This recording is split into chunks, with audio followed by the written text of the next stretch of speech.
खुले दिल से आप परमेश्वर की आराधना करें। Hallelujah, hallelujah, praise the hallelujah, Lord, hallelujah.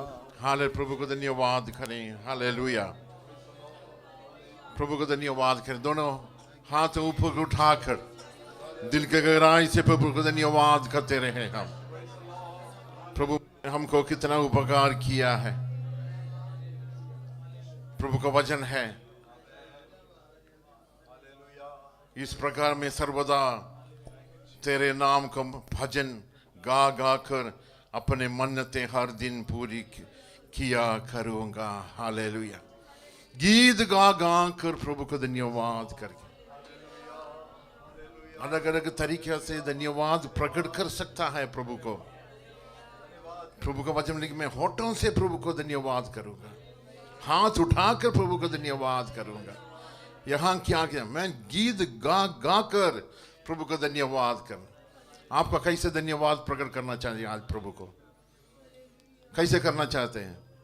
आज हम गीत गा गा कर प्रभु को धन्यवाद करें। हालेलुया, प्रभु सब कुछ हमारे जिंदगी में भलाई के लिए करते हैं। हालेलुया, सब कुछ भलाई के लिए करते हैं। प्रभु की जानकारी के बिना कुछ भी नहीं होगा हमारी जिंदगी में। प्रिय मित्रों, सब कुछ मैं कुछ खाता है, यहाँ प्रभु को वचन प्रभु मुझे देता है, मेरा जिंदगी का एक्सपीरियंस के बेस में मैं खाता है। हालेलुया, नहीं तो कुछ भी खाने के लिए नहीं है। प्रभु अलग अलग तरीके से हमको अलग अलग स्टेजेस से प्रभु हमको ये तो लेके आया। आज हमारा वेडिंग एनिवर्सरी है, 38 साल खत्म हो रहे। हम रात को हम प्रभु को धन्यवाद किए, हम दोनों बैठ के पीछे दिनों को मोड़ के देखा है। आंधी तूफान हमारे जिंदगी में आया, कितने लोग हमको प्यार किया है। हम सोचा प्यार करेंगे, कहीं सोचा भरोसा रखने के लिए हम कोशिश किया, ये लोग छोड़ के चले गया। प्रभु हमारा हाथ पकड़ के चलाया अभी तक आंधी तूफान को बीच में। Hallelujah, hallelujah. मैं सोच के देखा, मैं कैसे चंडीगढ़ पहुंच गया था। सारे रास्ता बंद हो गया मेरा केरला में। मैं उसी समय में एमकॉम फाइनल ईयर पढ़ रहे थे। सारे रास्ता पैसा का सारे रास्ता बंद हो गया।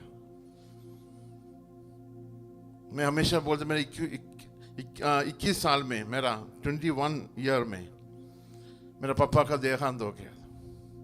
मैं बीकॉम सेकंड ईयर कर रहे थे। फिर मेरा भाई मुझे हेल्प किया, मेरा और मेरा मम्मी का खर्चा। मैं एमकॉम फाइनल हो गया था, मेरा भाई भी पैसा भेजना बंद कर दिया। मेरा एक पैसा नहीं हमारे पास खर्चा के लिए। मुझे पढ़ना है, घर के खर्चा है, सब कुछ बंद हो गया। पैसा नहीं हमारा खर्चा के लिए। मेरा भाई भी बोला, मैं तुम जाके कुछ मेहनत करो, नौकरी ढूंढो, तुमको पैसा भेजने के लिए मेरे पास नहीं है। हालेलुया। प्रिय मित्रों, आपको मालूम है मैं क्या किया? दिन में ट्यूशन लिया, बच्चों को पढ़ाया। मैंने इंग्लिश का क्लास लिया। मैंने रात को पूरे समय पढ़ने लगा। मेरा एमकॉम का ऐसे एमकॉम फाइनल किया मैंने। हालेलुया। फिर इसके वजह से इसके बाद मेरा बहन मुझे यहाँ बुलाया, चंडीगढ़ आया। चंडीगढ़ आके नया रास्ता प्रभु ने खोला। हालेलुया, प्रभु मुझे आशीष दिया। हालेलुया। सब कुछ प्रभु भलाई के लिए करते हैं। कल रात को मैं प्रभु को धन्यवाद करते रहा पूरे रात को। प्रिय मित्र, एक सवाल आपसे पूछना है। प्रभु को प्रजा इसराइल के लोग कितना साल मन्ना खाया?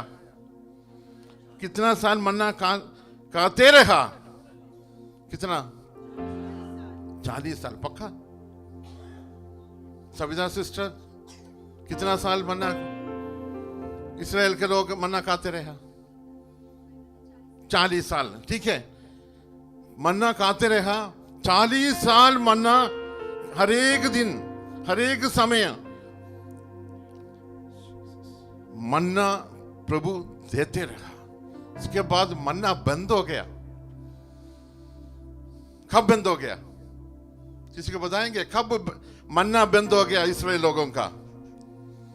एक आयत पढ़ेंगे हम, थोड़ी देर प्रभु को आराधना करेंगे। प्रभु मुझे मेरा मन में आज दिया था ये वचन।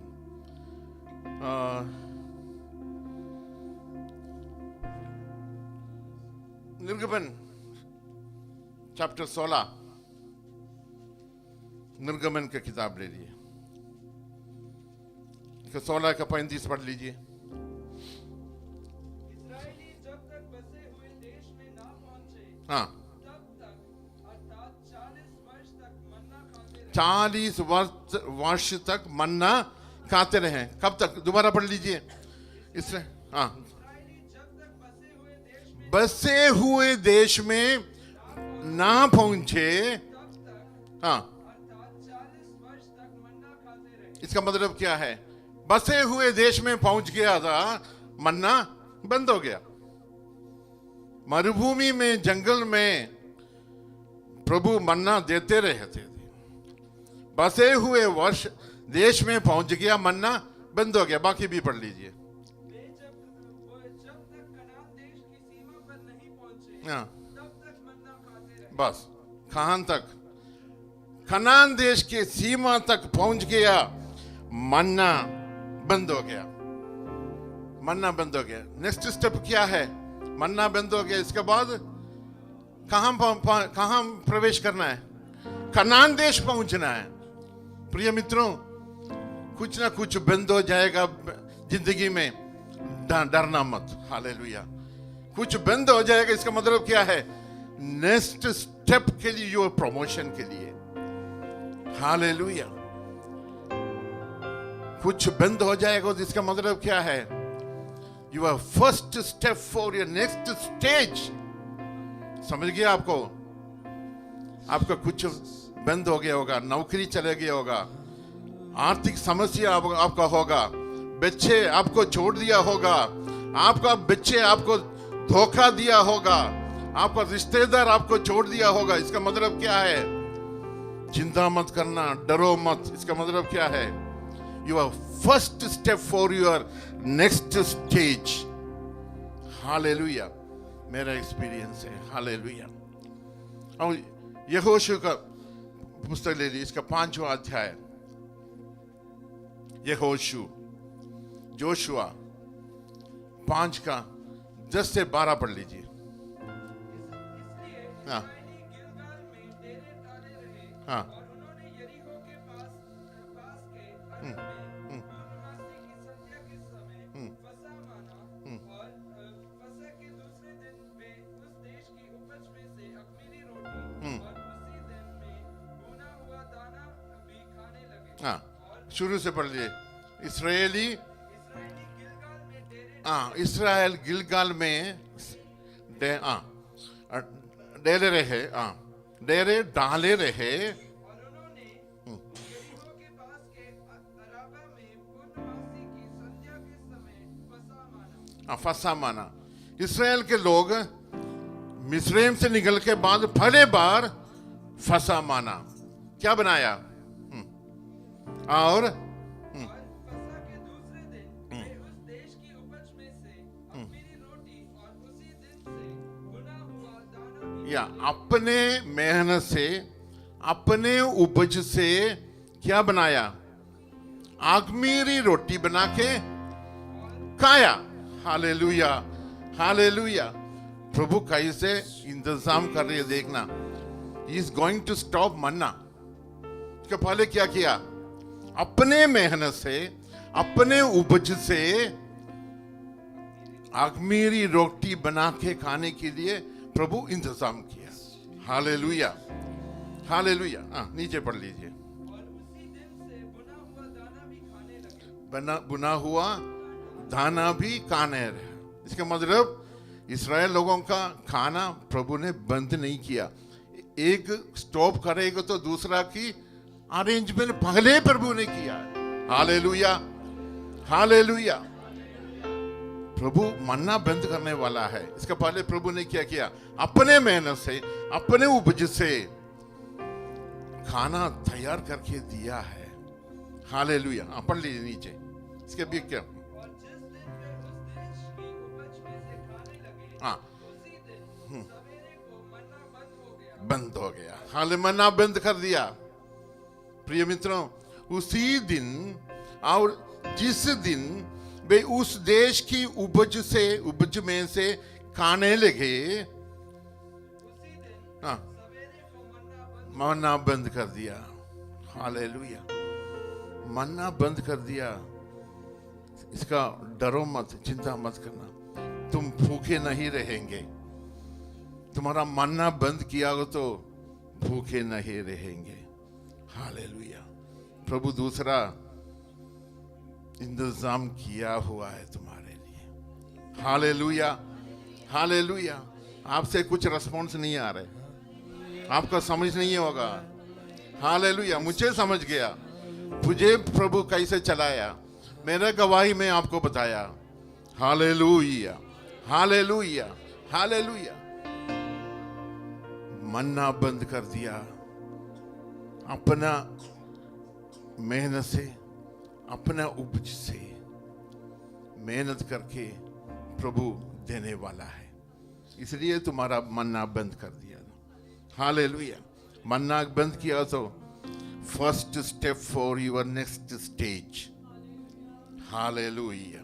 हाँ, बाकी भी पढ़ लीजिए। उसी दिन सवेरे को मन्ना बंद हो गया। हाँ, और इस्राएलियों को आगे फिर कभी मन्ना ना मिला। फिर मन्ना ना मिला। प्रिय मित्रों, देखना, प्रभु देते रहते थे लाविश लाइफ। बच्चे देखना, हॉस्टल में जाना है तो अभी रूबन है, स्टडी के बाद कहाँ जाएंगे? हायर स्टडीज के लिए जाना पड़ेगा। अब हॉस्टल में जाएगा तो पापा मम्मी का हेल्प नहीं मिलेगा। You will be alone. You have to arrange each and everything for yourself. प्रभु हमको ऐसा अरेंज करना, अलग अलग जगहों में हम लेके आए। हम चंडीगढ़ वाला यहाँ ही रहते हैं, कई बच्चे हैं चंडीगढ़ में जन्म हुआ, बाकी सारे बाहर से आया हुआ। क्यों आया? मानना बंद कर दिया, इसलिए यहाँ आया। हालेलुया। हमारा मानना बंद किया प्रभु ने, इसलिए प्रभु हमको यहाँ लेके आया, प्रभु का सेवकाई में लेके रखा। Hallelujah, hallelujah.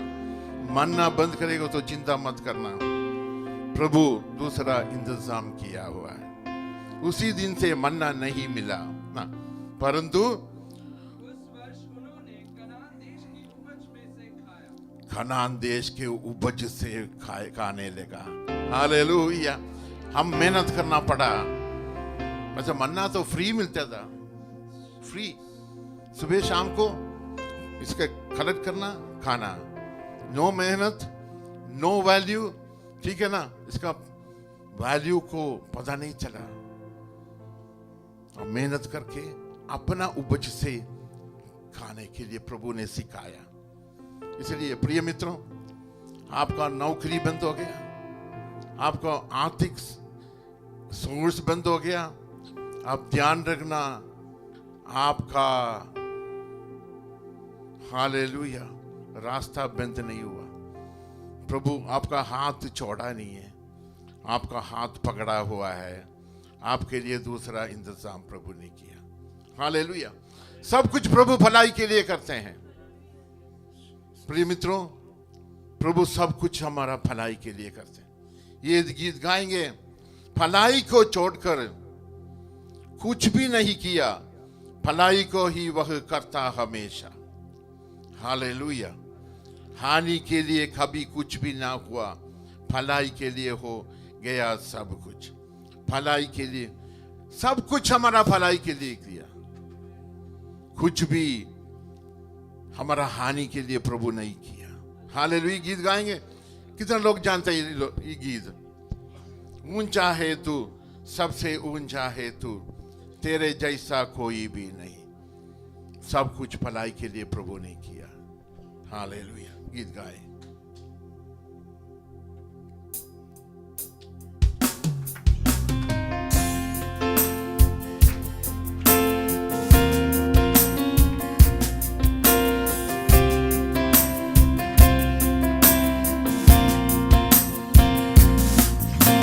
ऊंचा है तू, सबसे ऊंचा है तू, तेरे जैसा कोई भी नहीं।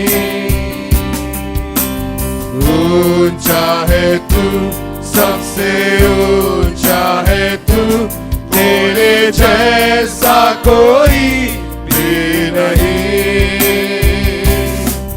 महान प्रभु सर्वशक्तिमान, केवल तू ही है मेरा प्रभु। महान प्रभु सर्वशक्तिमान, केवल तू ही है मेरा प्रभु। भलाई को छोड़कर कुछ भी ना किया, भलाई को ही वह करता हमेशा। भलाई को छोड़कर कुछ भी ना किया, भलाई को ही वह करता हमेशा। हानि के लिए कभी कुछ भी ना हुआ, भलाई के लिए हो गया सब कुछ। हानि के लिए कभी कुछ भी ना हुआ, भलाई के लिए हो गया सब कुछ। ऊंचा है तू, सबसे ऊंचा है तू, तेरे जैसा कोई भी नहीं। ऊंचा है तू, सबसे ऊंचा है तू, तेरे जैसा कोई भी नहीं। महान प्रभु सर्वशक्तिमान, केवल तू ही है मेरा प्रभु। महान प्रभु सर्वशक्तिमान, केवल तू ही है मेरा प्रभु। याद करता हूँ मैं उसके राहों को, उसके उपकारों को जब याद करता हूँ। हालेलुया। याद करता हूँ मैं उसके राहों को, उसके उपकारों को जब याद करता हूँ। स्तुति करने को हजारों जुबान नहीं है, फिर भी मैं दिल से आराधना करूं। स्तुति करने को हजारों जुबान नहीं है, फिर भी मैं दिल से आराधना करूं। ऊंचा है तू, सबसे ऊंचा है तू, तेरे जैसा कोई भी नहीं। ऊंचा है तू, सबसे ऊंचा है तू, तेरे जैसा कोई भी नहीं। महान प्रभु सर्वशक्तिमान, केवल तू ही है मेरा प्रभु। महान प्रभु सर्वशक्तिमान, केवल तू ही है मेरा प्रभु। महान प्रभु सर्वशक्तिमान,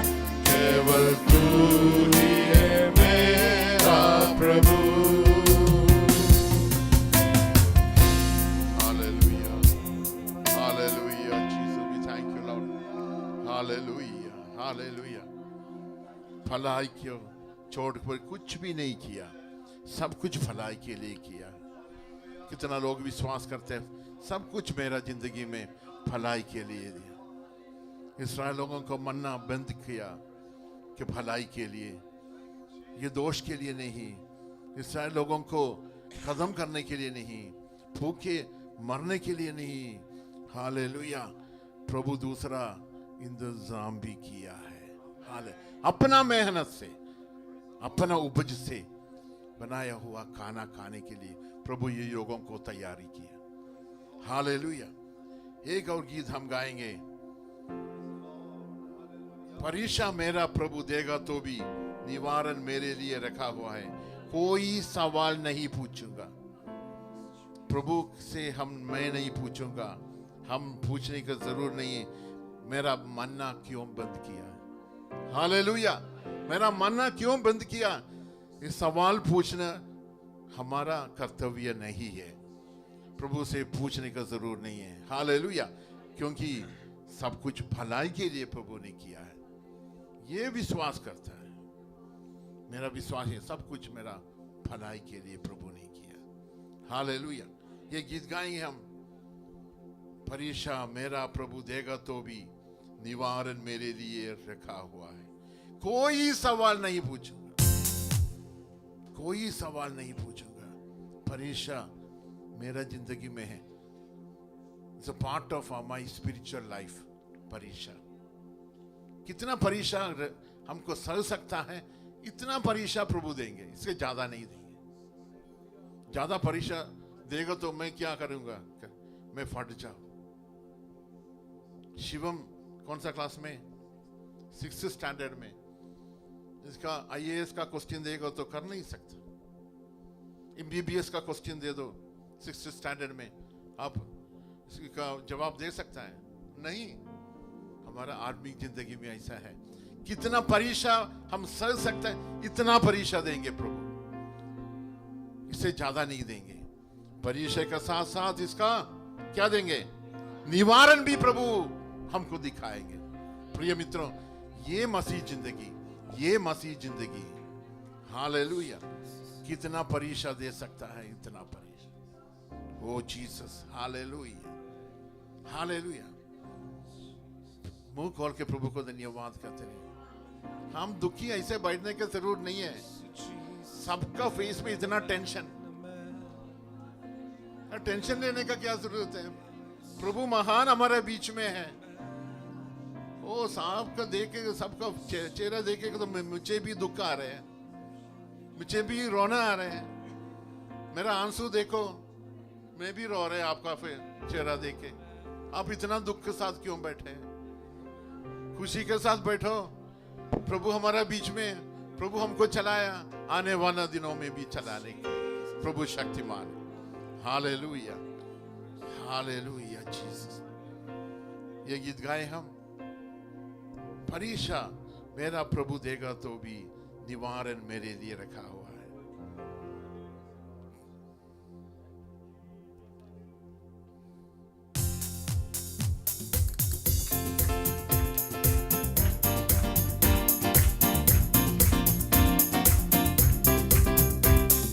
मुझे बचाने वाला, मेरे बोझों को उठाने वाला,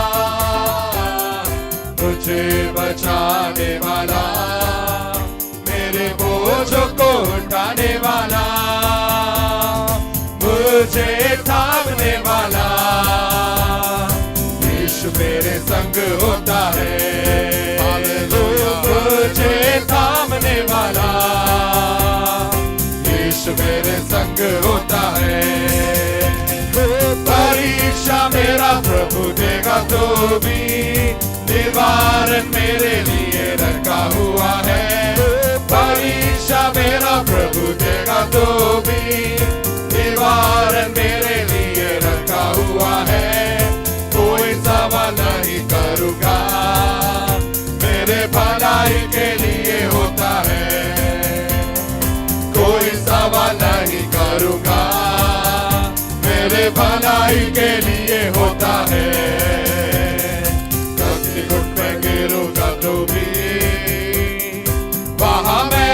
अकेला नहीं, अपने घुट में गिरूंगा तो भी वहां मैं अकेला नहीं, गिरना तो आग में नहीं, यीशु के हाथों में है, गिरना तो आग में नहीं, यीशु के हाथों में है, परीक्षा मेरा प्रभु देगा तो भी, निवारण मेरे लिए रखा हुआ है, परीक्षा मेरा प्रभु देगा तो भी, निवारण मेरे लिए रखा हुआ है, कोई सवाल नहीं करूंगा, मेरे भलाई के लिए होता है, कोई सवाल नहीं करूंगा, मेरे भलाई के लिए होता है,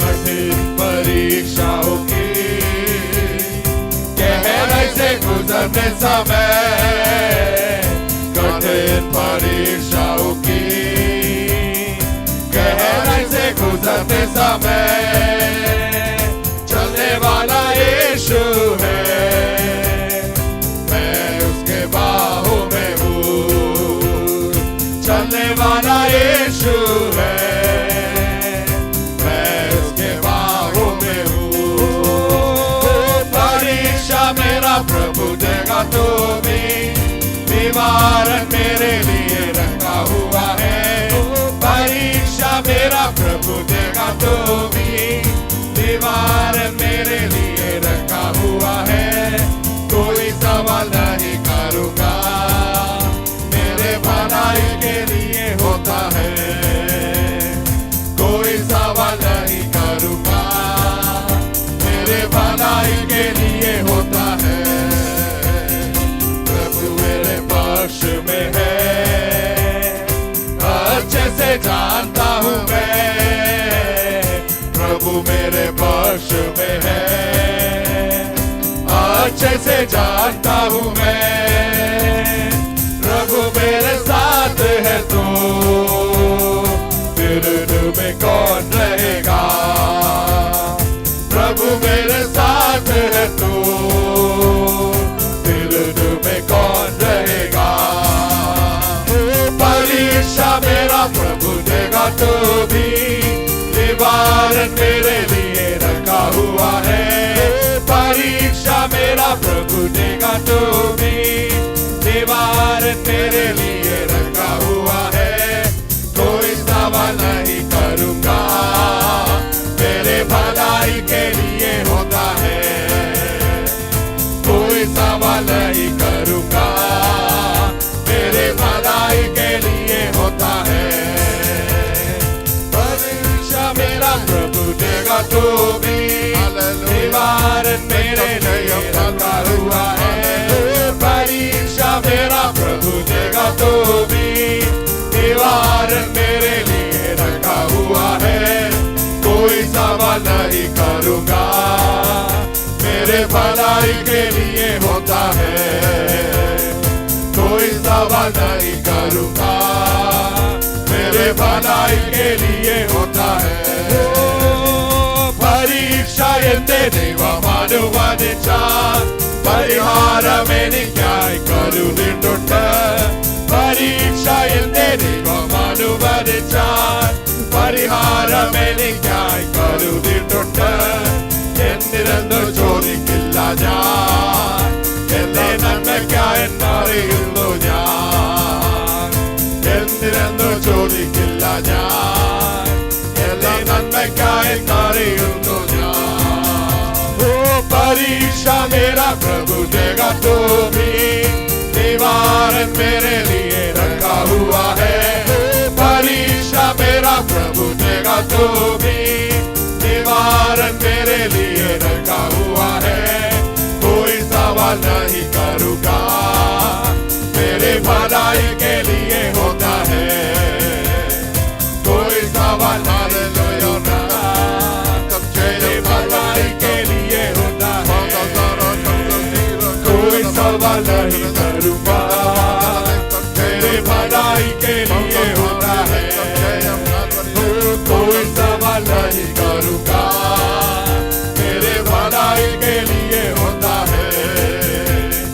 कोई सवाल नहीं करूँगा, मेरे भलाई के लिए होता है। कोई सवाल नहीं करूँगा, मेरे भलाई के लिए होता है। कोई सवाल नहीं करूँगा, मेरे भलाई के लिए होता है।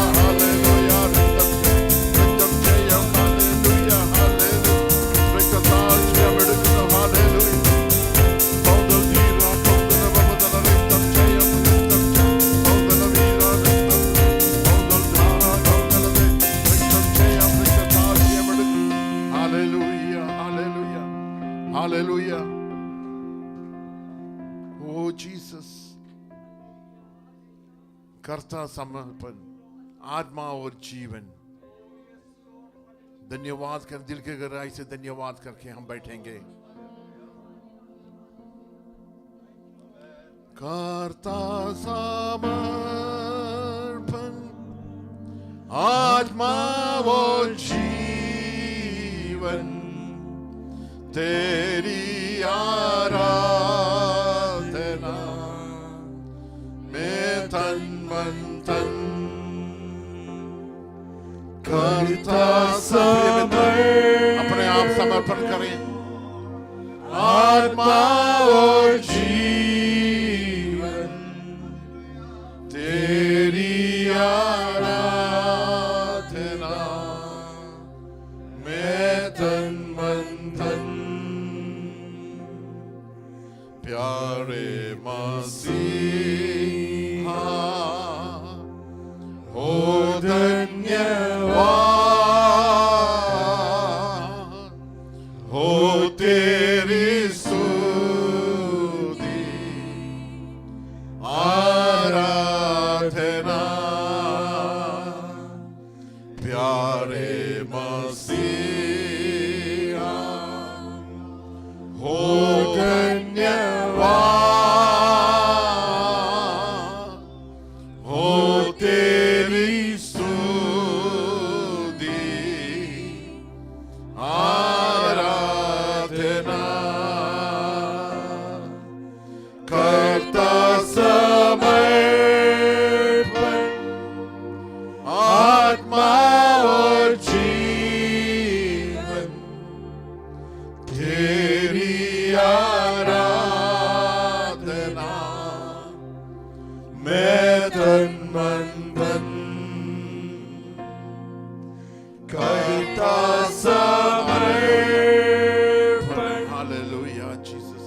आत्मा और जीवन तेरी आराधना मैं तन मन धन।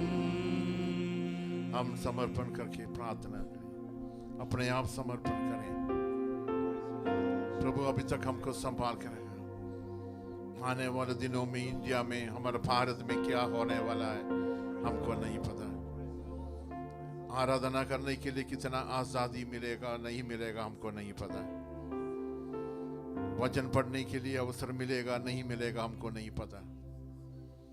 हम अपने आप समर्पण करें। प्रभु के आगमन बहुत निकट है, इसके लिए हम तैयार हो जाए। हम प्रार्थना करने वक्त सिस्टर मंजुषा प्रार्थना में अगुवाई करें।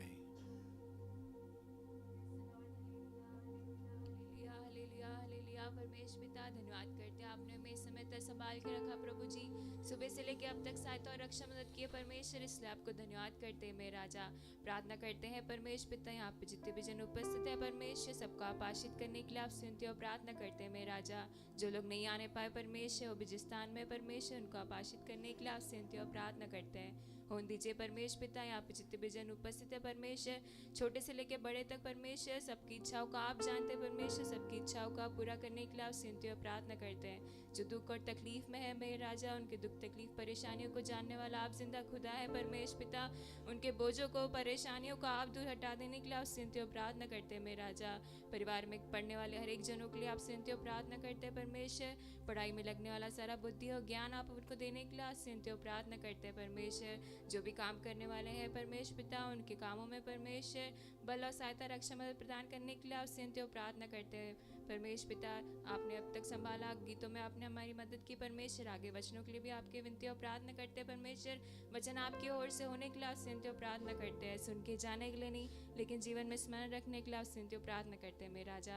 फिर से एक और बार परमेश्वर इस आराधना को यहाँ पे उपस्थित हर एक लोगों का आपके हाथ में सौंपते हुए ये छोटी सी विनती प्रभु यीशु मसीह के नाम से मांगते हैं, इसने कबूल कर पिता। आमीन। आप बैठ जाइए, प्लीज बी सीटेड। प्रभु सबको आशीष प्रदान करें। आमीन आमीन। आइए हम एक गीत गाएं और उस वक्त हम ऑफरिंग लेंगे। पड़ोसाई हम आगे आएंगे, एक गीत में वो अगुवाई करेंगे।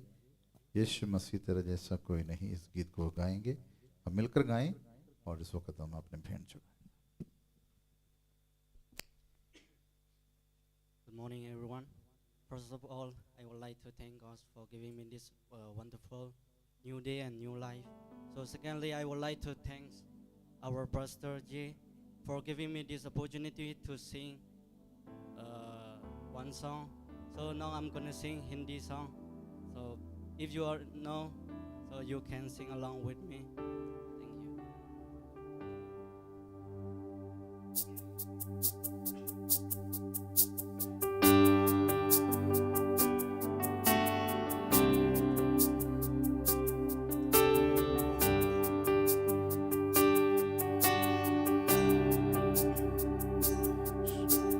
यीशु मसीह तेरे जैसा है कोई नहीं।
प्यारे पिता परमेश्वर, हम आपका धन्यवाद करते हैं इस सुंदर समय के लिए। अब तक आपने हम सबका सहायता किया।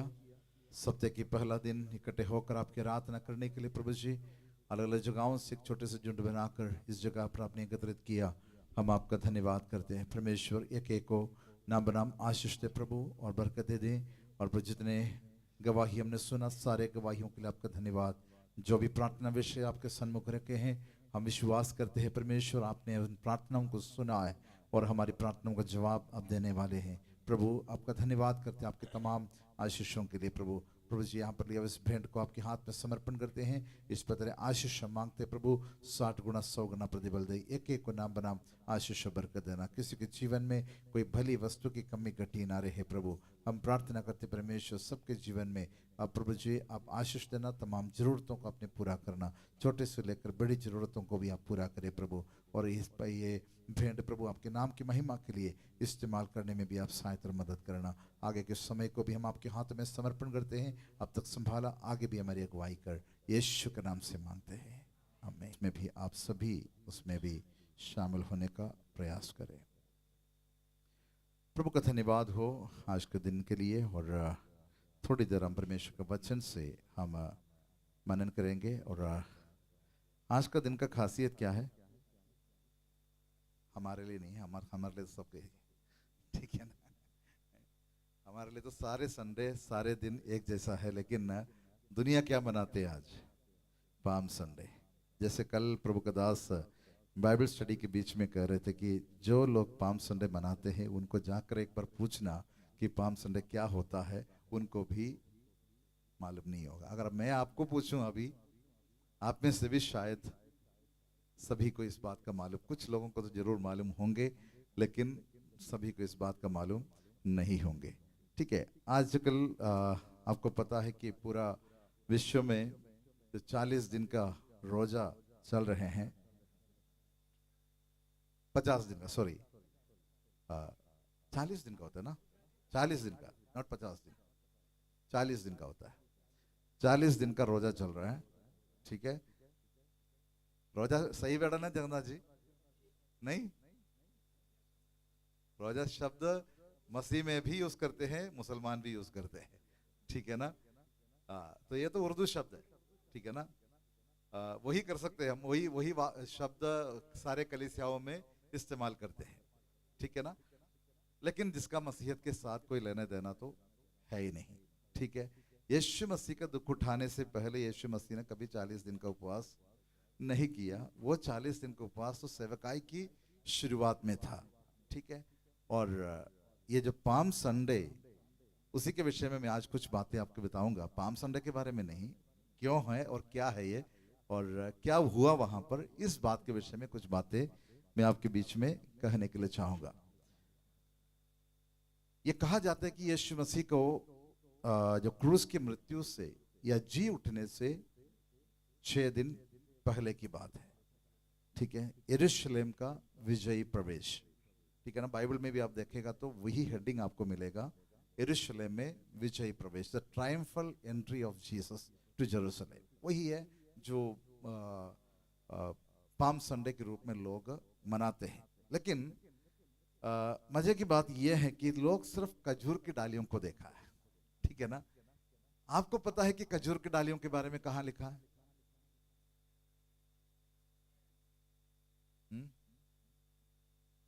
ये जो यीशु मसीह का जो विजयी प्रवेश के बारे में चारों इंजीलों में लिखा हुआ है। मत्ती, मरकुस, लूका, यूहन्ना, चारों इंजीलों में यीशु मसीह के जो विजयी प्रवेश के बारे में लिखा है। लेकिन एक खजूर के डालियों के विषय में कहां है? चारों इंजीलों में अलग अलग लिखा हुआ है। ठीक है ना, चारों इंजीलों में अलग अलग लिखा हुआ है। अगर आप मत्ती की इंजील में जाकर देखोगे, वहां पर गधे के बच्चे को लेके आया और अपने अपने कपड़े उसके ऊपर डाला और लोग सड़क पर कपड़े बिछाए और पेड़ की डालियां खेती से, ऐसा लिखा, खेती में से काटकर बिछाए हैं। मरकुस की इंजील में करीबन as it is लिखा हुआ है। लेकिन जब लूका में भी यही लिखा है कि जो है ना, खेती में से लेकर आए डालियां वहां पर बिछाए गए, कपड़े बिछाए गए, ये सब कुछ लिखा है। लेकिन यूहन्ना की इंजील में जब आते हैं, यूहन्ना की इंजील में सिर्फ ये पेड़ की डालियों के विषय में नहीं लिखा है, ना कपड़ों के विषय में लिखा है, लेकिन वहां पर सिर्फ खजूर की डालियों के बारे में लिखा है।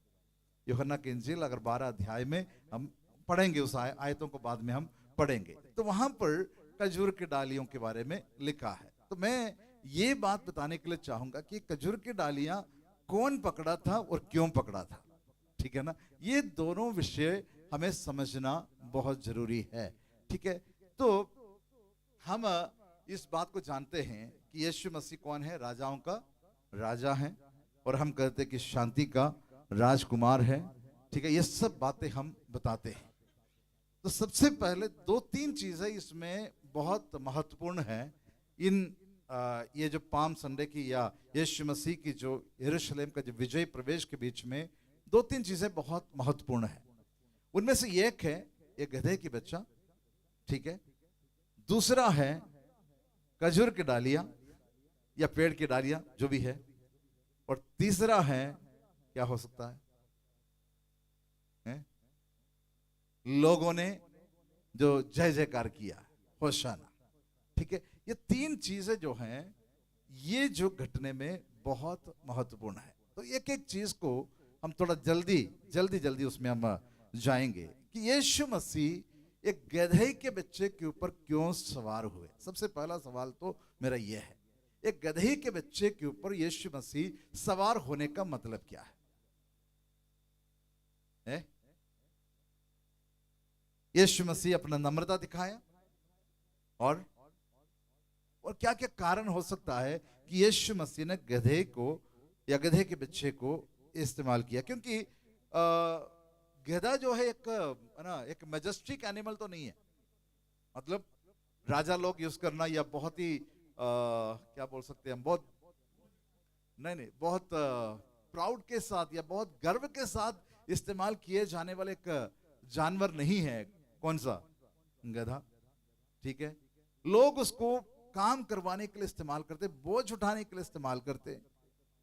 बहुत नम्र और बहुत ही नीच एक जानवर के रूप में गधे को देखता है, ठीक है। लेकिन यीशु मसीह ने उस गधे को इस्तेमाल किया, क्या वजह है?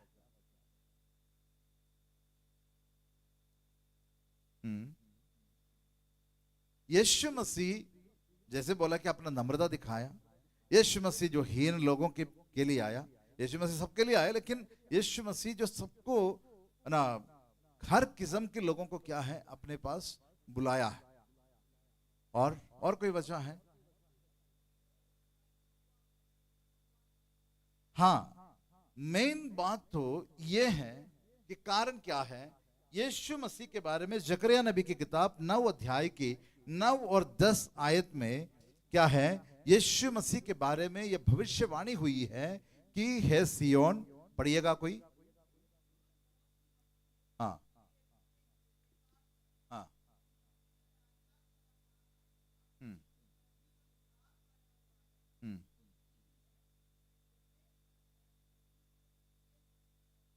ठीक है। ये भविष्यवाणी को यीशु मसीह ने क्या किया?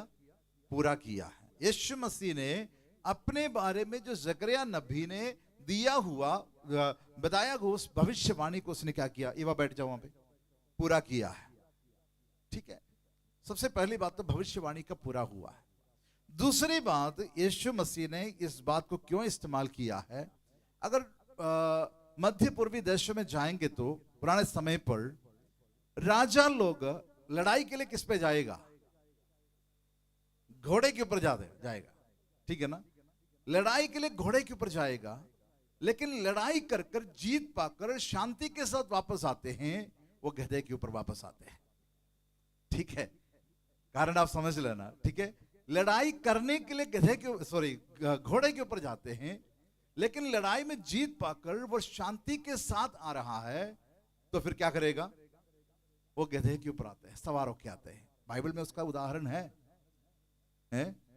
बाइबल में दाऊद अपने बेटे को राजा बनाने के लिए कहा। पहला राजा की किताब 1 अध्याय उसका 33 आयत में लिखा है कि उनको लेकर आने के लिए कहता है। किसको? शलोमोन को, सुलेमान को लेकर आने के लिए कहता है। कैसे लेकर आना है? अपने ही कच्चर पर, अपने ही गधे पर, दाऊद के अपने ही गधे पर बिठाकर सुलेमान को लाने के लिए कहता है। जब अडोनिया क्या करते थे, अपने आप राजा होने के लिए सब कुछ कर लिया था। राजा ने, अडोनिया क्या किया, एक राजा होने का अभिषेक भी करा उसने, ठीक है, घोड़े, रथ, सेना सब कुछ उसने तैयार किया, सबके सामने दिखाया है कि मैं राजा हूं, लेकिन वो राजा बन नहीं पाया। लेकिन दाऊद ने क्या किया, परमेश्वर का मर्जी वो नहीं था, लेकिन परमेश्वर ने क्या किया, दाऊद से कहा सुलेमान को बुलाना है। कैसे बुलाए? अपने ही गधे के ऊपर। और मैं सारे आयतों को उठाकर पढ़ने के लिए नहीं चाहूंगा। न्यायों की किताब 5 की 10, 10 की 14 और 12 की 14 में अगर आप जाके पढ़ोगे कि न्यायी लोग अपने बच्चों समेत किस पर सवार हुए? गधे के ऊपर सवार हुए। मतलब शांति का संदेश देने के लिए वे लोग क्या किया, गधे के ऊपर क्या किया है, सवार हुए हैं। तो सही बात, यीशु मसीह ने जो गधे के ऊपर सवार होने का मतलब जरूर है कि उन्होंने अपना नम्रता जरूर दिखाए हैं, ठीक है। यरूशलेम का जो विजय प्रवेश में यीशु मसीह यरूशलेम में यहूदियों के साथ या रोमी शासन के साथ लड़ने के लिए नहीं आया, बल्कि शांति का सुसमाचार को लेकर यीशु मसीह ने वहां पर आया है। तो वो गधे के ऊपर सवार होकर के वहां पर पहुंच गया, ठीक है। और हम इस बात को देखते हैं कि जैसे रेनू सिस्टर ने कहा कि हीन लोगों के लिए आया है। हमने यहां पर कहा कि गधा क्या काम करते हैं, बोझ उठाने का काम करता है।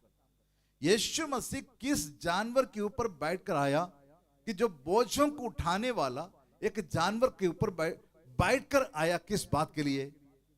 किस बात के लिए? मेरे और आपके बोझों को उठाने के लिए। यीशु मसीह ने मत्ती की इंजील 11 अध्याय उसका 28 पद में लिखा ना, हे सब परिश्रम करने वालों और बोझ से दबे हुए लोगों, तुम सब मेरे पास आओ, मैं तुझे क्या करूंगा, विश्राम दूंगा, ठीक है। बोझ से दबे हुए लोगों को छुड़ाने के लिए, अगर लूका की इंजील 4 अध्याय में जाएगा तो 18 पद में लिखा है कि मुझे परमेश्वर ने अभिषेक किया है। किस बात के लिए? बंदियों को छुड़ाने के लिए, अंधों को आंखें देने के लिए, ठीक है। कई बातें वहां पर लिखा है, ठीक है। यीशु मसीह के ऊपर जो अभिषेक था, जो लोगों का बोझ उठाने का, सारे मानव जाति का पापों का बोझ उठाने के लिए यीशु मसीह ने क्या किया, इस पृथ्वी पर आया है, ठीक है। काफी काम यीशु मसीह ने चल फिर कर हर जगह किया है। अब आखिर में यरूशलेम में यीशु मसीह क्यों जा रहा था? अपने आखिरी समय को, या ये परमेश्वर ने जिस काम को पूरा करने के लिए यीशु मसीह को यहां पर भेजा गया था, उस काम को पूरा करने के लिए वो जा रहा था, है ना। यीशु मसीह के क्रूस की मृत्यु के लिए ही वो कहां जा रहे थे? यरूशलेम में जा रहे थे। वो कौन सा पर्व का समय था? कौन सा पर्व का समय था? फसह के पर्व के समय था, ठीक है ना। तो फसह के पर्व में खासियत है, वो क्या है? 3 पर्व में क्या करना चाहिए? सब यहूदी लोग जो मेल मेंबर्स है, जो पुरुष है, 12 साल से ऊपर जो भी पुरुष है, वो सारे यहूदी लोग यरूशलेम को जाते थे पर्व मनाने के लिए। उनमें से एक था फसह के पर्व। तमाम यहूदी लोग कहां पर इकट्ठे होते हैं? यरूशलेम में इकट्ठे हो जाते हैं। तो बहुत बड़ी भीड़ है। तो यीशु मसीह भी कहां जा रहे? फसह के पर्व के समय पर यरूशलेम को जा रहे। किस बात के लिए? वो फसह का मेमने के रूप में काटे जाने के लिए यीशु मसीह उस यरूशलेम को जा रहे थे। वो विजय प्रवेश, जब हम कहते हैं हेडिंग, तो विजय प्रवेश दिया हुआ है। यीशु मसीह ने सच में क्या किया? अपने जिंदगी में विजय पाया है, विजय पाया है, ठीक है। तो और अगली बात, मैं जल्दी आगे बढ़ता हूं, बहुत विस्तार से कहने के लिए मैं नहीं चाहता हूं, ठीक है। दूसरी बात वहां पर क्या लिखा हुआ है? मैंने कहा खजूर की डालियां, ठीक है। हम तो खजूर की डालियां ही दिखाई देता है, बाकी जो बाइबल में लिखा है लोगों ने नहीं देखा मेरे ख्याल से, ठीक है। सिर्फ यूहन्ना की इंजील में लिखा है खजूर की डालियां लेकर लोगों ने उसको क्या किया? स्वीकार किया या वेलकम किया है, ठीक है। मत्ती की इंजील उसका 21 अध्याय उसका 7 और 8 आयत को पढ़िएगा। मत्ती की इंजील 21 अध्याय उसका 7 और 8। अपने कपड़े लोगों ने अपने कपड़े मार्ग में बिछाए और अन्य लोगों ने पेड़ों से डालियां काट कर मार्ग में बिछाई। जो भीड़ आगे आगे जाती बस और ठीक है। क्या क्या बिछाया वहां पर? कपड़े बिछाए हैं और पेड़ों की डालियां काट काट कर क्या किया? वहां पर मार्ग में बिछाए गए। वहां पर खजूर की डालियां तो हाथ में नहीं है ना, है कि नहीं? बोलिए ना, है? खजूर की डालियां तो वहां पर हाथों में नहीं है। ठीक है, अब आप आइएगा मरकुस की इंजील 11 अध्याय उसका 7 और 8। मरकुस की इंजील 11वीं अध्याय 7 और 8। उन्होंने बच्चे को यीशु के पास लाकर उस पर अपने कपड़े डाले और वह उस पर बैठ गया। तब बहुतों ने अपने कपड़े मार्ग में बिछाए और औरों ने खेतों में से डालियां काट काट कर फैला दी। ठीक है, यह भी सेम है। अब आप लूका के इंजील में आइएगा 19 अध्याय उसका 36 आयत। 1936। जब वह जा रहा था तो वे अपने कपड़े मार्ग में बिछाते जाते थे। हाँ, निकट आते ठीक हुए है। जब वो जा रहे थे क्या कर रहे? अपने कपड़े बिछा रहे थे। अपने कपड़े मार्ग में बिछाते बिछाते क्या कर रहे? आगे जा रहे थे। तो ये तीनों इंजीलों में क्या लिखा हुआ है? कपड़े और पेड़ों की डालियां काट काट कर क्या किया? रास्ते में बिछाया है। ठीक है, अब आप यूहन्ना की इंजील में आना। यूहन्ना की इंजील 12 अध्याय की 12 और 13।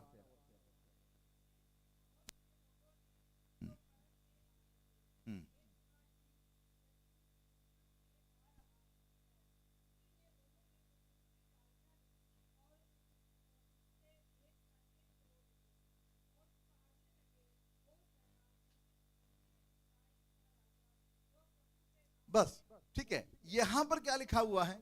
यहां तो ना तो कपड़ा है ना तो पेड़ों की डालियां हैं, लेकिन यहां पर क्या है?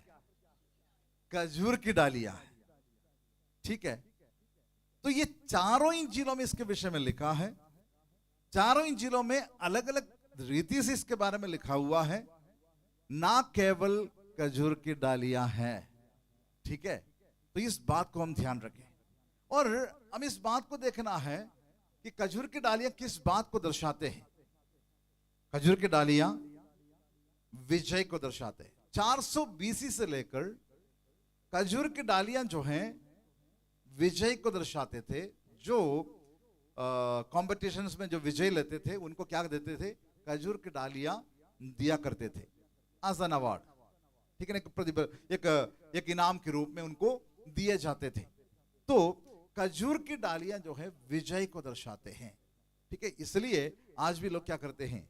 खजूर की डालियां, है ना, ये पकड़ा हुआ है। ठीक है, तो हमें क्या जरूरत नहीं है?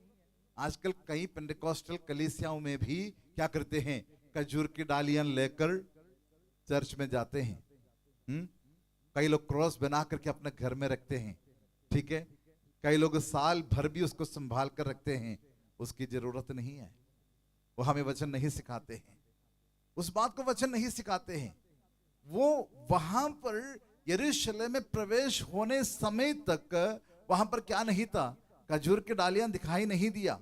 यरूशलेम प्रवेश होते समय जो है क्या क्या दिखाई दिया है? खजूर की डालियां दिखाई दिया। वो किसने लेकर आया है? वो कौन लेकर आए थे? मैं उसके बारे में विस्तार से बाद में बताऊंगा। एक शब्द में बताऊंगा, वो यहूदी लोग थे जो यरूशलेम में फसह की पर्व को मनाने के लिए आए थे। वे लोग खजूर की डालियां लेके आए और कोई भी खजूर की डालियां लेकर वहां पर नहीं आया यीशु मसीह को स्वीकार करने के लिए। ठीक है, मैं यहां पर 4 तरह के लोगों के विषय में बताऊंगा जो यीशु मसीह के विजय प्रवेश में उनके साथ दिया है। उसको बोल करके मैं समाप्त मैं करूंगा। ठीक है, तो यहां पर लिखा है कि जो यीशु मसीह के साथ साथ चल रहे थे वो एक शब्द पुकार रहे थे। वो शब्द क्या है?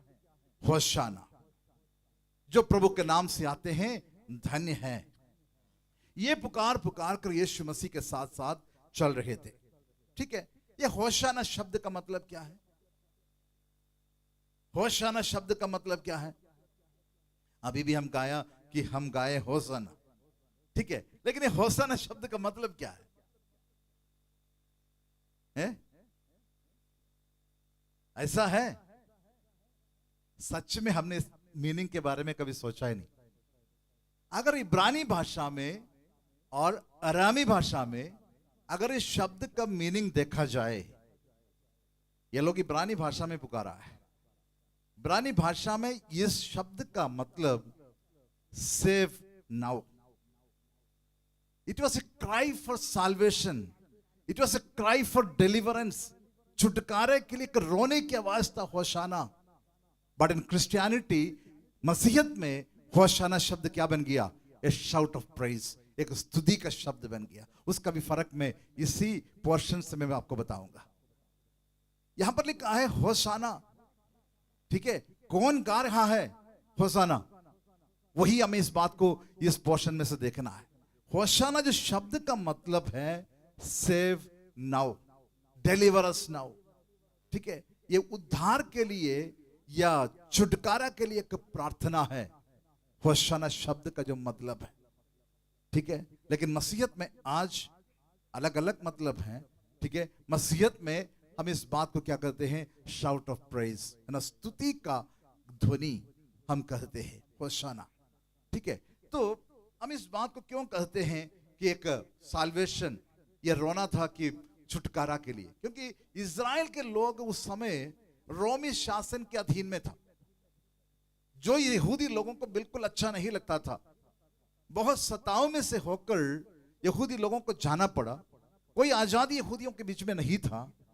तो यहूदी लोग क्या पाना चाहता था? रोमी शासन से एक छुटकारा पाना चाहता था, रोमी शासन से छुटकारा पाना चाहता था।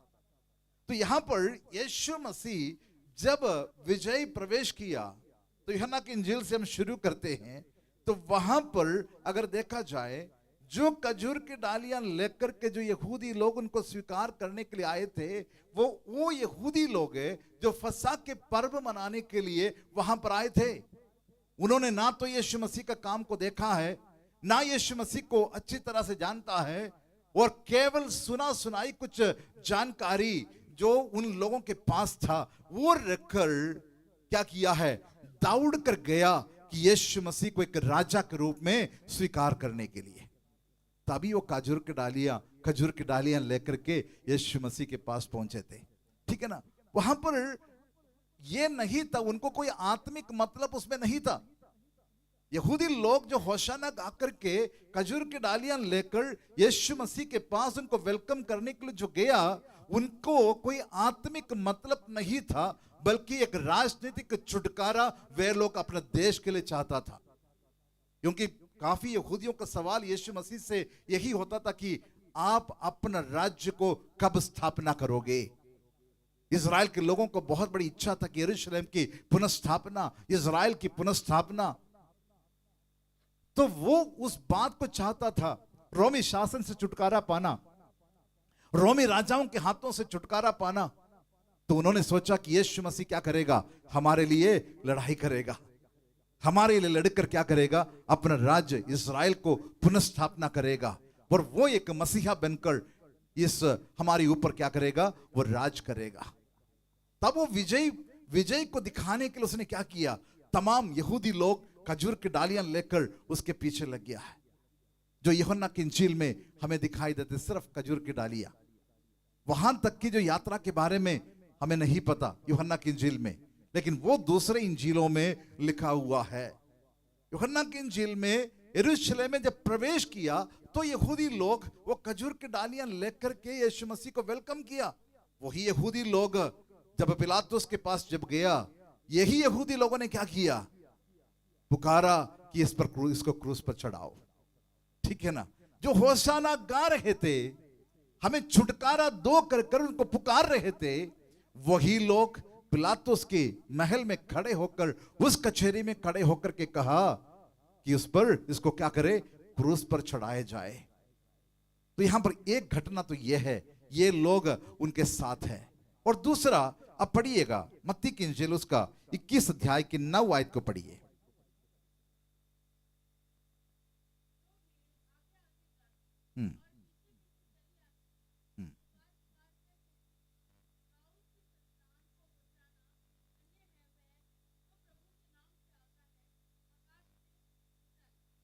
अब यीशु मसीह किसी और जगह से सफर कर कर कहां को जा रहे हैं?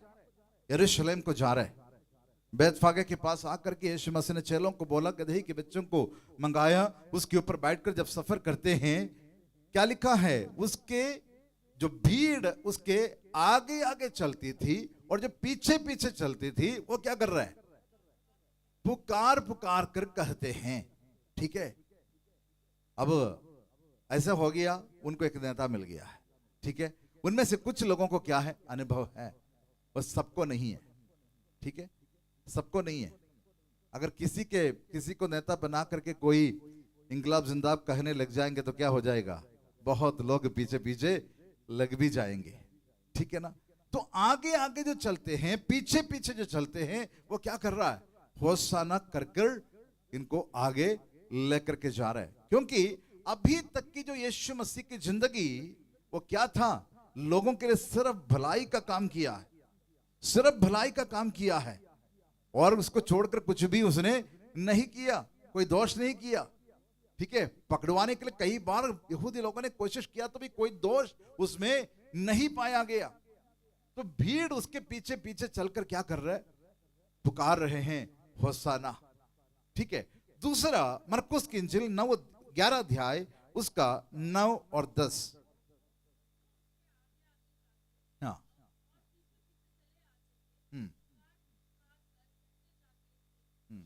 हाँ, बस अभी आप देखना, यीशु मसीह के पीछे क्या होते हैं? हमेशा भीड़ लगे रहते हैं। हम इंजीलों में इसके बारे में पढ़ते हैं। यीशु मसीह के आगे पीछे चारों तरफ क्या होता है? हमेशा भीड़ लगे रहती है। ठीक है, जब जो लहू बहने की बीमारी जिस स्त्री को थी, जब उसने यीशु मसीह के वस्त्र के आंचल को छुआ, उस कहानी में क्या लिखा है? यीशु मसीह के ऊपर भीड़ गिरी पड़ती थी। इतना भीड़ यीशु मसीह के आगे पीछे चल रहा है। ठीक है, किस वजह से चल रहा है वो भी यीशु मसीह ने खुद बताया है। यूहन्ना की इंजील अगर 6 अध्याय में अगर जाओगे तो वहां पर लिखा है कि तुम किस लिए आए हैं? तुम ना तो वचन सुनने के लिए मेरे पीछे हैं, ढूंढ ढूंढ कर यीशु मसीह के पीछे जा रहे थे। क्योंकि पिछले दिन उसको क्या मिला है? खाना मिला है, रोटी मिला है। 5 रोटी और 2 मछलियों से 5,000 को खिलाया। वो अद्भुत काम देखा, उसने खाया, तृप्त हुआ। अगला दिन यीशु झील के दूसरे पार गया तो लो ढूंढ कर वहां पर चला गया। तो यीशु मसीह कहता है, तुम मुझे इसलिए नहीं ढूंढते हैं कि वचन को सुनने के लिए, बल्कि किस बात के लिए? रोटी खाने के लिए। ठीक है, तो आप देखना यीशु मसीह के आगे पीछे चलने वाला भीड़ किस काम के लिए भाग रहे थे। ठीक है, कुछ रोटी खाने के लिए था, और कुछ लोग किस बात के लिए है? चंगाई को प्राप्त करने के लिए। आत्मिक रीति से कोई मतलब नहीं है, अपने ही फायदा के लिए यीशु मसीह के पीछे पीछे चल रहा है। ठीक है, अगर मुझे कोई फायदा देगा, ठीक है, मैं क्या करूंगा? उसका स्तुति, उसका प्रशंसा जरूर करूंगा। ठीक है ना? वो तो मनुष्य का स्वभाव है ना। अगर एक झुंड के लिए कोई फायदा कोई करे ना, कई मंत्री लोग आकर बोलते हैं ना कि हम ये करेंगे वो करेंगे। ठीक है, लोग उसको क्या करते हैं? उसके पीछे लग जाते हैं कुछ समय के लिए। जब वो नहीं करेंगे उसको छोड़कर दूसरे के पीछे चले जाते हैं। यही होता ना। तो यहां पर यीशु मसीह के पीछे भी लोग क्या है? बहुत बड़ी भीड़ है। कुछ खाने के लिए है, कुछ चंगाई के लिए है, कुछ आर्थिक आशीषों को पाने के लिए है। अलग अलग उद्देश्य के साथ यीशु मसीह के पीछे आगे पीछे क्या है? भीड़ घिरी पड़ी हुई है, भीड़ चल रहा है। वो लोग यीशु मसीह के लिए क्या गा रहे हैं? होशाना। ठीक है, मरकुस की इंजील 10 अध्याय में जाएंगे तो एक और बात वहां पर लिखा है, हमारा पिता दाऊद का राज्य। क्या लिखा है? पढ़िए 10 अध्याय, उसी चैप्टर का 11वीं अध्याय के 10। हाँ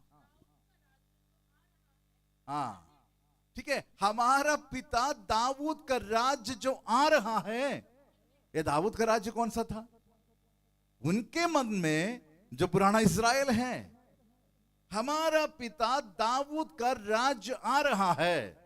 ठीक है, राज्य की पुनर्स्थापना, restoration of Israel, the kingdom of Israel. वो उस बात के लिए चिल्ला रहे हैं। उनको एक नेता मिल गया, मसीहा मिल गया। ठीक है, उस बात के लिए चिल्ला रहे हैं, होशाना। ठीक है, अब तीसरा झुंड को आप देखना, लूका की इंजिल में आए। अब लूका की इंजिल 19 अध्याय उसका 37। हाँ हाँ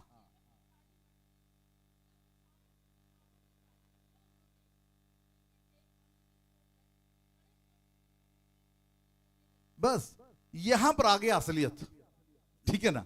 यहां पर लूका की इंजील 19 अध्याय के बीच में यह लिखा है कौन चिल्लाया है, कौन होसाना गा रहा है, कौन परमेश्वर की स्तुति कर रहा है।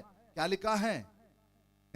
चेलों की मंडली, चेलों की सारी मंडली जिन्होंने सामर्थ्य के कामों को देखा, ठीक है ना। सामर्थ्य के कामों को देखकर अनुभव किया हुआ चेलों की मंडली ने क्या किया है?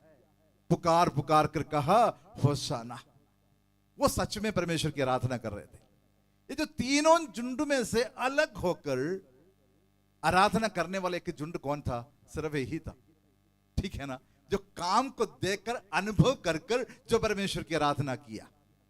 हम परमेश्वर की उपस्थिति में कैसे आते? हम भीड़ के संग संग चलकर या परमेश्वर की आराधना करते।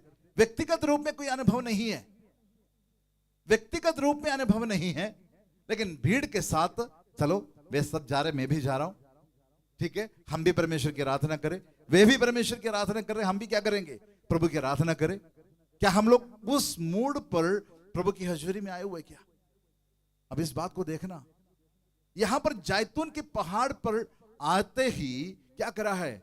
सारे चेलों के सारे मंडली क्या करने लगे? परमेश्वर को स्तुति करने लगे, परमेश्वर को स्तुति करने लगे।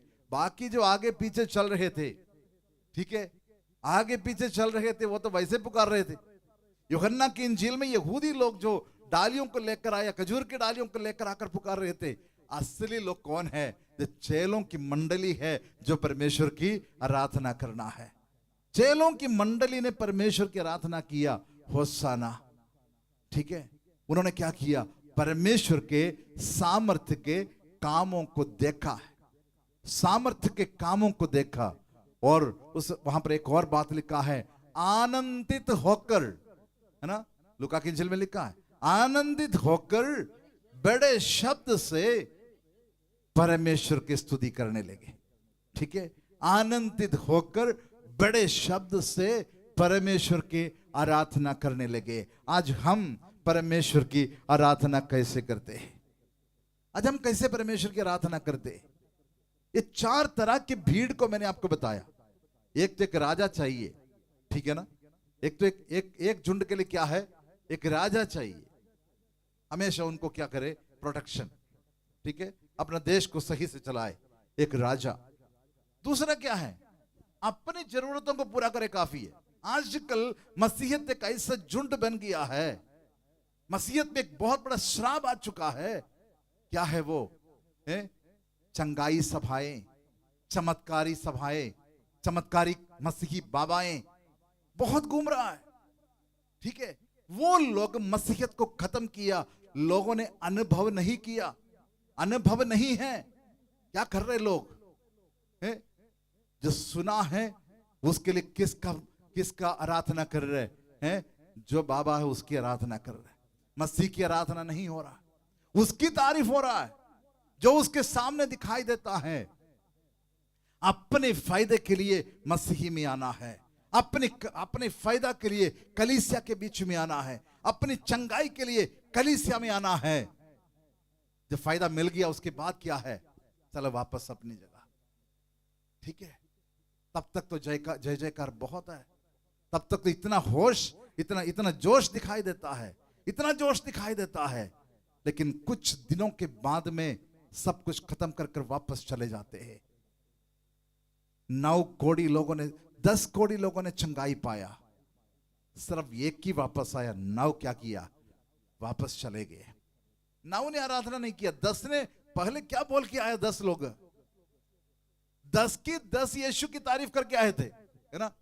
मैं पूरा विश्वास करता हूं 10 की 10 यीशु मसीह की तारीफ करके आया, जय जयकार करके आया।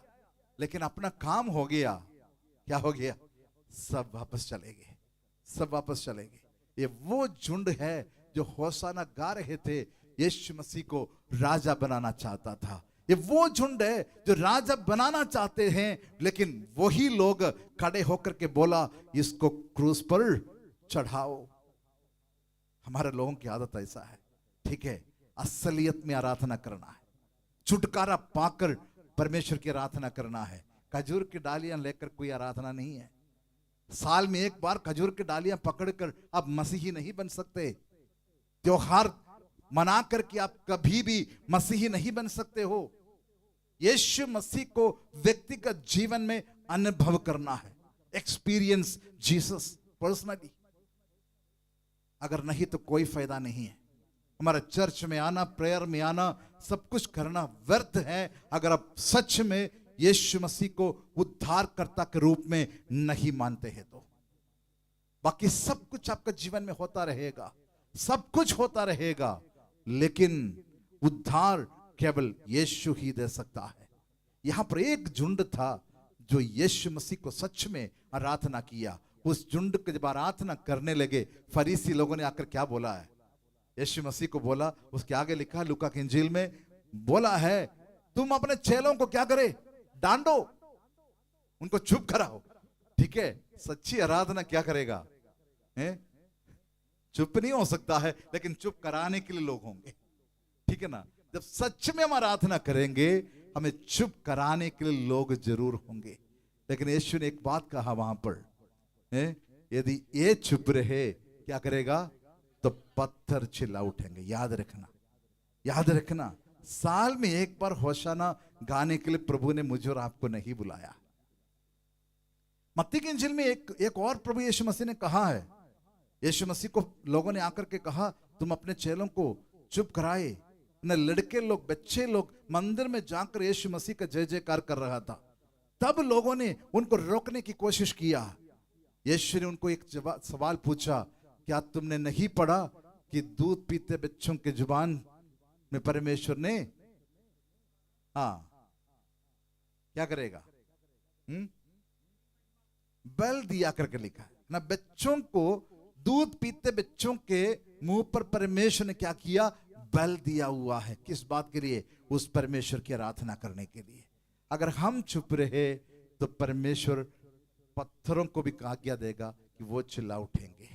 अगर हम बड़े लोग चुप रहेंगे, बच्चों को परमेश्वर खड़ा करेंगे आत्मा और सच्चाई से परमेश्वर की आराधना करने के लिए। ठीक है, पाम संडे जरूरी नहीं है, लेकिन आराधना करना जरूरी है। ठीक है, यीशु मसीह का जन्मदिन को रोज हर दिन हम मनाते हैं, हम याद करते हैं। उसके लिए क्रिसमस के एक दिन की जरूरत मुझे नहीं है। मैं हर दिन यीशु मसीह का जन्म को याद करता हूं। यीशु मसीह अपना स्वर्गीय स्थानों को छोड़कर इस पृथ्वी पर आया, जन्म जरूर लिया है। उसके लिए मैं हर दिन प्रभु का धन्यवाद करूंगा। यीशु मसीह ने कष्ट उठाया, उस बात को याद करने के लिए गुड फ्राइडे की जरूरत नहीं है, 40 दिन को रोजा रखने की जरूरत नहीं है। हर दिन यीशु मसीह के दुखों को स्मरण करना, जैसे पौलुस कहता है कि हर वक्त और हर जगह पर मैं यीशु मसीह का मृत्यु को अपने ऊपर लिए फिरता हूं। हर समय यीशु मसीह के मृत्यु को अपने ऊपर लिए फिरना, उसके लिए खास दिन की जरूरत नहीं है यीशु मसीह के दुखों को स्मरण करने के लिए। यदि आप केरला में जाओगे तो गुड फ्राइडे के दिन सारे करेले का पानी पी के बैठा होता है, जो केरला के लोगों को मालूम है। ठीक है, दुख को जताने के लिए सिर्फ एक दिन, ईस्टर का दिन तो फिर मालामाल हो जाते हैं। ठीक है, फिर तो सेलिब्रेशन, क्योंकि यीशु मसीह जी उठाना। ठीक है, हमें कोई दिन की जरूरत नहीं है कि यह सब कुछ करने के लिए। ठीक है, गुड फ्राइडे जरूरत नहीं है कि यीशु मसीह का कष्ट उठाने के बारे में याद करने के लिए। हर रोज यीशु मसीह का कष्ट उठाने के बारे में याद करें। हम गलत नहीं करेंगे, गलतियां नहीं करेंगे। अगर यीशु मसीह ने जो दुख मेरे और आपके लिए उठाया हुआ, उन दुखों को हर दिन और हर समय आप अपने ऊपर लिए फिरना है, अपने ऊपर लिए फिरना है। यीशु मसीह के जी उठने को हर हफ्ते के पहला दिन को हम मनाते हैं। We celebrate the resurrection of Jesus every Sunday, every first day of the week. हर एक पहला दिन हम प्रभु यीशु मसीह का जी उठने का हम मनाते हैं। उसके लिए ईस्टर की जरूरत नहीं है। याद रखना, हर दिन में यीशु मसीह के जी उठने का सामर्थ्य के साथ चलता हूं। हम सभी यीशु मसीह के जी उठने का सामर्थ्य के साथ चलते हैं। उसके लिए खास दिन की जरूरत आपके जीवन में नहीं है।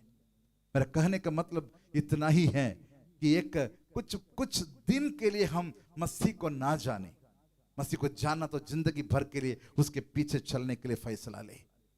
कोई पाम संडे आ जाए, कोई गुड फ्राइडे आए, कोई ईस्टर आ जाए, कोई क्रिसमस आ जाए, तब हम इकट्ठे हो जाएंगे, ठीक है ना।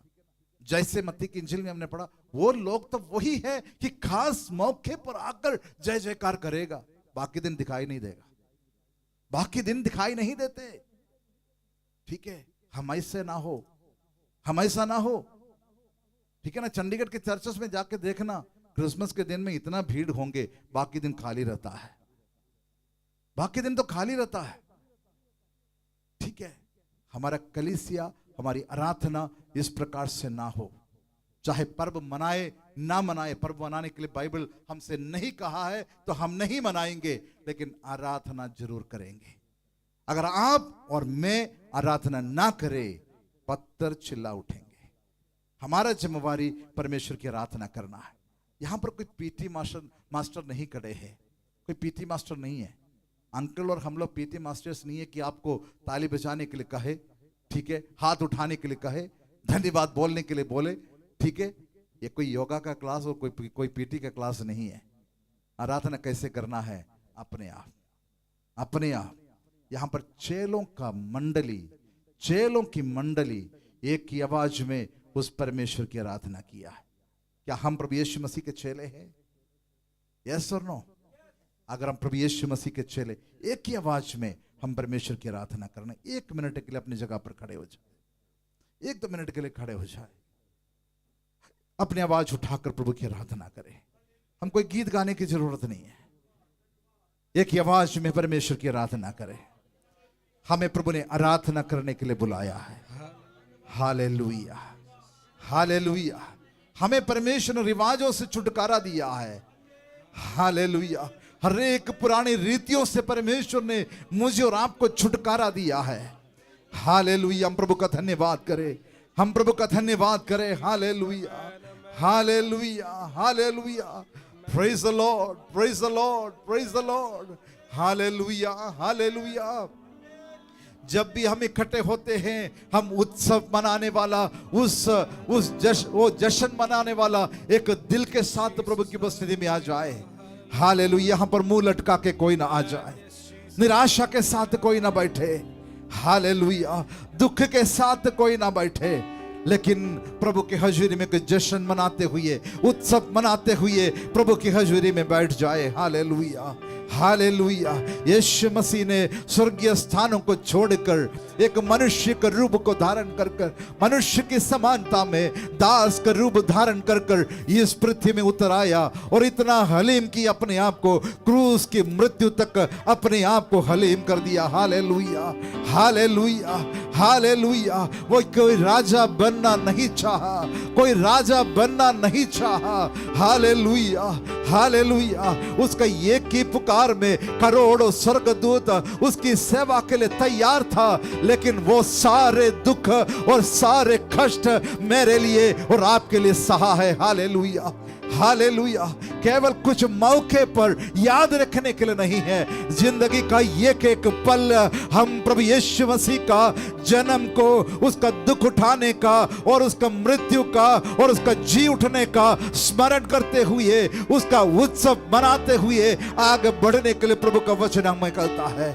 हालेलुया। एक ही आवाज में अपनी आवाज को उठाकर आप परमेश्वर की आराधना करें। Hallelujah, hallelujah. पवित्र आत्मा से भरकर आप परमेश्वर की आराधना करें। हालेलुया। धन्यवाद करते परमेश्वर, धन्यवाद, धन्यवाद, धन्यवाद। हम पुराने समय पर किया हुआ उन कामों को भूल जाए, उन रीति रिवाजों को भूल जाए और परमेश्वर की आराधना करना सीखे। जैसे चेलों की मंडली ने एक ही आवाज में, एक ही आवाज में, एक ही आवाज में पुकार पुकार कर कहा, होशाना, होशाना, होशाना। जो प्रभु के नाम से आता है वो धन्य है। Hallelujah. Praise the Lord, praise the Lord, hallelujah hallelujah. हम धन्यवाद करते परमेश्वर, हम धन्यवाद करते हैं, हम धन्यवाद करते परमेश्वर। हमें आपने इतना अच्छा सौभाग्य दिया है, आपने हमें अपना बेटा बेटियां बनाया है। हम आपका धन्यवाद करते प्रभु। Hallelujah hallelujah hallelujah hallelujah hallelujah. अन्य जातियों से हालेलुया, अन्याय बंधन से, हालेलुया, अंधकार की बंधनों से परमेश्वर ने मुझे और आपको छुटकारा देकर हालेलुया आराधना के लिए खड़ा किया है। वो सुसमाचार को फैलाने के लिए प्रभु ने मुझे और आपको खड़ा किया है। हालेलुया। वो शांति का संदेश देश भर में फैलाने का जिम्मेदारी मुझे और आपको परमेश्वर ने दिया है। Hallelujah hallelujah. यीशु मसीह को केवल एक राजा के रूप में मत समझना। हालेलुया। यीशु मसीह को एक पैगंबर के रूप में मत समझना। यीशु मसीह को केवल एक वैद्य ना समझे। यीशु मसीह को एक आर्थिक समस्याओं को या आपके समस्याओं को पूरा करने वाला या उसे छुटकारा देने वाला एक महापुरुष ना समझे। उसका तो जय जयकार सब करता है, लेकिन मुझे और आपको परमेश्वर ने ये प्रकाशन दिया है, वो परमेश्वर का ये एकलौता पुत्र है। हालेलुया। वो परमेश्वर का ये एकलौता पुत्र है। हालेलुया। वो हमारे लिए सब कुछ है, वो हमारे लिए सब कुछ है। हमारा माता पिता भाई बहन, हालेलुया, सब कुछ वो प्रभु यीशु मसीह है। हालेलुया। इतना बड़ा सौभाग्य परमेश्वर ने दिया। हर एक बातों के लिए प्रभु का धन्यवाद करें, हर बातों के लिए प्रभु का धन्यवाद करें। हालेलुया। वचन का प्रकाशन हम सबके जीवन में परमेश्वर ने दिया है। पवित्र आत्मा के अभिषेक परमेश्वर ने हम सबको दिया है।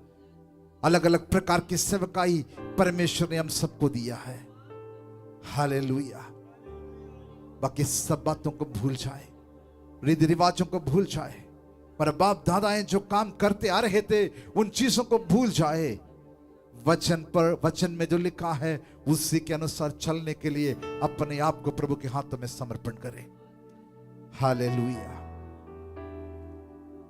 परंपराओं को छोड़कर यीशु के पीछे चले। हालेलुया।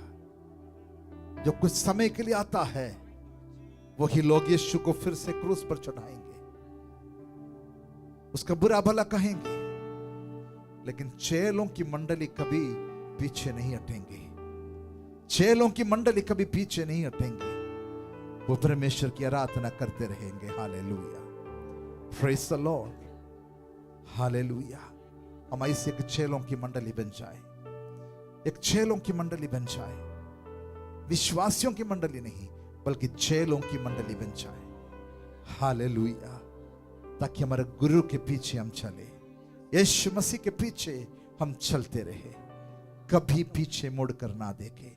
अपनी आंखों को बंद करें, हम प्रार्थना करें। Hallelujah. Praise the Lord. Hallelujah. Thank you Jesus. Hallelujah. मैं विनती करूंगा कि महावीर प्रार्थना में अगुवाई करें।